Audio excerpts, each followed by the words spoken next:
Hello friends, welcome back to my channel. तो आज हम वीडियो देखने वाले हैं वो है ब्लड प्रेशर मॉनिटरिंग का। तो इसमें हम देखने वाले हैं कि ब्लड प्रेशर क्या होता है, ब्लड प्रेशर के टाइप्स क्या क्या होते हैं, उसके बाद ब्लड प्रेशर कौन से वे से लिया जाता है। उसी के साथ साथ हम देखेंगे कि हाइपरटेंशन हाइपोटेंशन क्या होता है। तो ये सब मैं आपको इस वीडियो में एक्सप्लेन करने वाली हूँ। तो अगर आपको इसके रिगार्डिंग कुछ भी प्रॉब्लम है तो आप मुझे कमेंट बॉक्स में पूछ सकते हैं। तो यहाँ पे आप लोग देख सकते हैं फ्रेंड्स, मैंने यहाँ पे आइडियल ब्लड प्रेशर की वैल्यू डाली हुई है। उसी के साथ साथ लो बीपी मतलब क्या होता है, हाई बीपी कितना होता है, ये सब मैंने यहाँ पे लिखा हुआ है। तो जैसे कि आप देख सकते हैं, मैं एक्सप्लेन करती हूँ अभी। आइडियल ब्लड प्रेशर हमारा जो रहता है मोस्टली वो 120/80 रहता है। ठीक है, उसके आगे एक यूनिट रहता है mm/Hg मतलब मर्क्यूरी, Hg मतलब मर्क्यूरी। उसी के साथ साथ आप दे सकते हैं लो ब्लड प्रेशर मतलब क्या, जब पेशेंट का बीपी 100/60 मिलीमीटर्स ऑफ मर्क्यूरी के नीचे जाता है तो उसे हम लो बीपी कहते हैं। उसी के साथ साथ अगर पेशेंट का बीपी 140/90 के ऊपर जाए तो उसे हम हाई ब्लड प्रेशर कह सकते हैं। These are the values of blood pressure, normal blood pressure, low blood pressure, high blood pressure. अब हम देखेंगे कि हाइपोटेंशन क्या होता है और हाइपरटेंशन क्या होता है। हाइपोटेंशन मतलब when the value of blood pressure decreases below 100/60 mm/Hg it is called as hypotension. मतलब पेशेंट का बीपी जब 90/60 आता है या फिर 100/60 से कम हो जाता है तो उसे हम लोग हाइपोटेंशन कहते हैं। एंड हाइपरटेंशन मीन्स, जैसे कि मैंने पहले बताया है आपको, जब पेशेंट का बीपी 140/90 के ऊपर जाता है, मतलब अब वो 150 200 ऐसे जाता है तो उसे हम लोग हाइपरटेंशन कहते हैं। अभी जैसे कि मैं आपको बता रही हूँ कि 140/90 या 100/60 जो वैल्यू बता रही हूँ, तो जो ऊपर की वैल्यू है 140 या 100, जो ऊपर की वैल्यू मैं आपको बता रही हूँ, अगर 140/80 है तो जो ऊपर की वैल्यू है 140, तो उसको हम लोग सिस्टोलिक ब्लड प्रेशर बोलते हैं, सिस्टोल। और नीचे का जो बीपी है उसको हम लोग डायस्टोलिक ब्लड प्रेशर बोलते हैं। तो अगर 140/90 हमने बीपी लिया है तो ऊपर का जो 140 बीपी है वो आएगा हमारा सिस्टोलिक बीपी, और उसके नीचे का जो बीपी है वो आएगा हमारा डायस्टोलिक बीपी। अभी मैं आपको बता दूं कि हम लोग ब्लड प्रेशर कैसे चेक करते हैं और ब्लड प्रेशर चेक करने के लिए इक्विपमेंट्स क्या क्या लगती हैं। तो फ्रेंड्स, ब्लड प्रेशर चेक करने के लिए कुछ ज़्यादा इक्विपमेंट्स नहीं लगती हमको, सिर्फ एक बीपी अपैरेटस रहता है और उसके साथ साथ एक स्टेथोस्कोप हमको चाहिए। ठीक है, तो बीपी चेक करने के ऐसे दो टाइप्स हैं। एक तो टाइप आता है manual BP checking and second one is digital BP checking.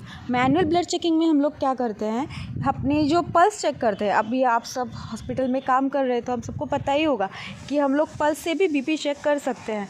तो पल्स से कैसे बीपी चेक करते हैं, हमारे जो हाथ के 3 फिंगर्स हैं, रेट, रिदम एंड वॉल्यूम, ये जो 3 फिंगर्स हैं इसको हम बोल सकते हैं रेट, रिदम एंड वॉल्यूम।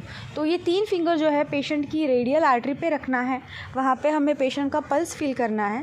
तो वैसे हम एक बार पेशेंट का बीपी ले सकते हैं। मैं इसका वीडियो भी अपलोड कर रही हूँ, कंफ्यूज मत होइए।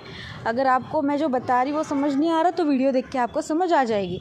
और दूसरा जो बीपी हम लोग चेक करते हैं डिजिटल, वो with using stethoscope and BP apparatus हम लोग चेक कर सकते हैं। तो फ्रेंड्स, ये वीडियो में आप देख सकते हैं कि मैं बीपी ले रही हूँ मेरी एक दोस्त का।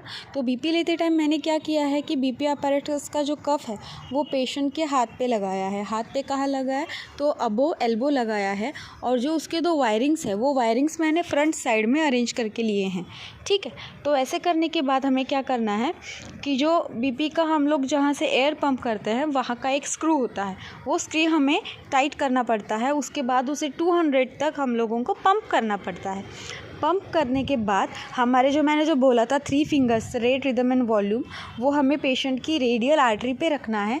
रेडियल आर्टरी पे रखने के बाद जैसे जैसे आप उसका जो हमने पंप किया है वो स्क्रू जैसे जैसे लूज़ करोगे, वैसे वैसे जैसे आप 200 के, हमें 200 तक ही पंप करना है।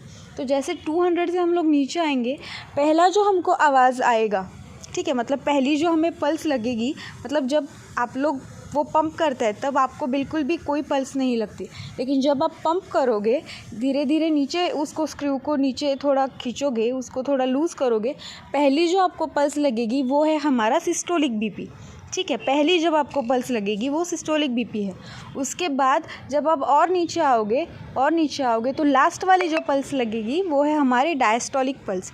वैसे ही हम लोग अपैरेटस से पेशेंट का बीपी लेते हैं, उससे भी वैसे ही करना है। पेशेंट को बीपी कफ अप्लाई करना है, उसके बाद बीपी कफ अप्लाई करने के बाद स्टेथोस्कोप लेना है, वो पेशेंट के ब्रैकियल आर्टरी पे रखना है। ब्रैकियल आर्टरी मतलब जहाँ पे हमने कफ लगाया है पेशेंट को, वो कफ के नीचे, वहाँ पे हमें स्टेथोस्कोप रखना है।